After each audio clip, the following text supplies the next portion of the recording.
सभी का स्वागत है। आज हम पढ़ने वाले हैं अध्याय तीसरा, हमारी बदलती पृथ्वी। और इस अध्याय का यह तीसरा भाग है। और इस भाग में हम देखने वाले हैं, पढ़ेंगे, चर्चा करेंगे समुद्री तरंग के कार्य, हिमनद के कार्य और पवन के कार्य। जैसे समुद्री लहरें होती है, हिम नदी होती है, पवन होते हैं, ये कार्य कौन कौन से किस प्रकार करते हैं, तो इस पर हम चर्चा करेंगे। पहली बात करते हैं हम समुद्री तरंग के कार्य। जैसे कि आप इस चित्र में देख रहे हैं कि विभिन्न प्रकार की आकृतियाँ, विभिन्न प्रकार की स्थलाकृतियाँ आपको बताई गई हैं। तो सबसे पहले नाम आता है समुद्री गुफा।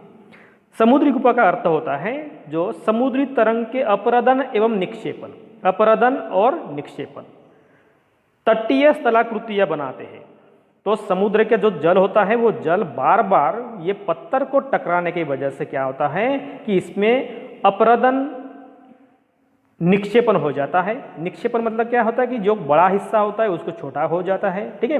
और अपरदन का मतलब होता है कि जो कटा हुआ हिस्सा या छोटे छोटे पार्ट होते हैं कहीं और डिपॉजिट या कहीं और स्थायी हो जाते हैं, तो उसको बोलते हैं अपरदन और निक्षेपण।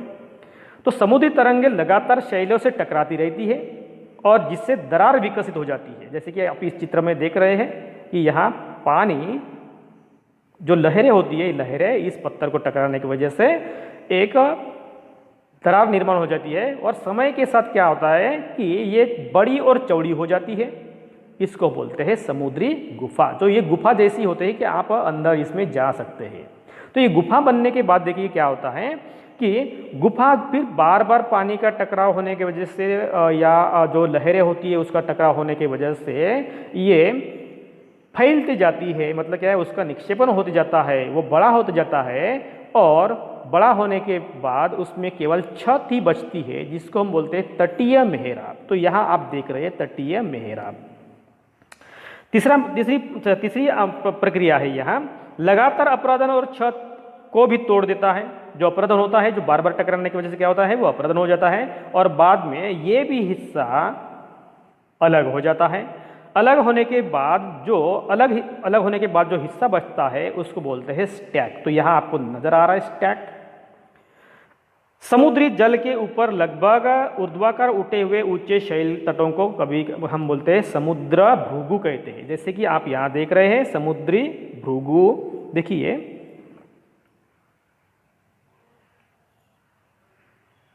ऊर्ध्वाकार, जिस तरीके से इस तरह से अपने को नजर आता है, तो इसको बोलते हैं हम समुद्र भृगु। समुद्री तरंगे जो किनारों पर अवसाद जमा कर देती है, तो उसको हम बोलते हैं पुलिन। जो समुद्री पुलिन का निर्माण करते हैं, जिसको हम अंग्रेजी में बीच कहते हैं। और बीच पर बहुत ही छोटे छोटे पार्टिकल्स वाले सैंड होती है, जिस पर अगर आप समुद्र के बीच पर गए होंगे, समुद्र के किनारे गए होंगे, तो यह समुद्री पुलिन का ही ये बना हुआ एक स्थलाकृति होती है। दूसरा प्रकार है हिमनद और उसके कार्य। तो हिमनद का मतलब होता है कि जब पहाड़ों पर बर्फ जमा होता है, हिमनद अथवा हिमानी बर्फ की ये नदियां होती है। और हिमनद अपने नीचे की कठोर चट्टानों से गोलाश्मी मिट्टी और पत्थरों का अपरदित कर देती है। जैसे कि मतलब अभी देखिए, कभी यहाँ कोई बर्फ वगैरह नहीं है और बाद में कुछ समय के बाद यहाँ बर्फ जमा शुरू हो जाता है, लेकिन उसके नीचे कुछ छोटे छोटे पत्थर होते, बड़े पत्थर होते हैं। तो ये बर्फ ऊपर से नीचे खिसकना शुरू हो जाता है। तो नीचे के जो पत्थर होते हैं, कुछ मिट्टी होती है, वो नीचे की ओर, स्लोप की ओर आने लगती है। तो इससे क्या होता है कि जो पत्थर को उबड़ खाबड़ होते थे, वो पत्थर बाद में घिसने की वजह से गोल गोल हो जाते हैं, और इसीलिए गोलाश्मी मिट्टी कहा गया है। और इस तरह से गोलाश्मी मिट्टी व पत्थरों से भूदृश्य का अपरदन हो जाता है। तो नीचे से ऊपर बर्फ लगता है, लेकिन नीचे वो मिट्टी या कुछ गोलाश्मी मिट्टी होती है, वो बहाव के साथ, बर्फ के बहाव के साथ नीचे आ जाती है। और बाद में यही हिमनद गहरे गर्तों का निर्माण करते हैं। और पर्वतीय क्षेत्र में बर्फ पिघलने से उन गर्तों में जल बाद में भर जाता है और बहुत ही सुंदर ऐसी झील बन जाती है। हिमनद के द्वारा लाए गए पदार्थ जैसे होते हैं जो यहाँ से ऊपर से नीचे जो कुछ पदार्थ लाए होते हैं, जो छोटे शैल होते हैं, रेत होते हैं, तलछट मिट्टी होती है, और बाद में जो ऊपर से नीचे जहाँ स्लोप होता है, जहाँ कुछ मतलब समतल जगह होती है, यहाँ जम जाते हैं।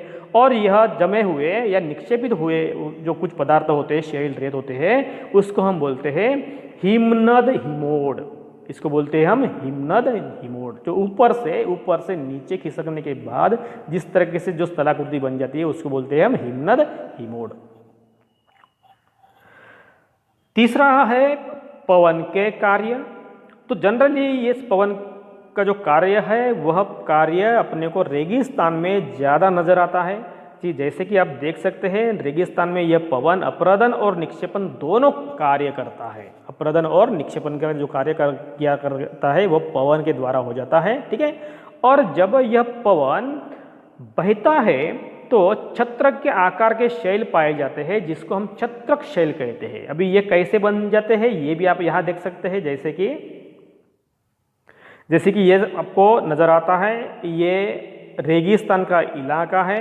कभी किसी ज़माने में ये पत्थर इतना बड़ा हो सकता था, ठीक है, लेकिन हवा के साथ हवा की जो लेवल होती है यहाँ तक ही होती है, और इसीलिए इस तरह से जो पत्थर है जो वो आसपास का जो इतना हिस्सा है, ये इतना हिस्सा ज़्यादा खिसकने की वजह से क्या होता है कि इसको इस तरह से शेप आ जाता है, जिसको हम बोलते हैं मशरूम रॉक। इसको हम बोलते हैं मशरूम रॉक या छत्रक शैल कहेंगे।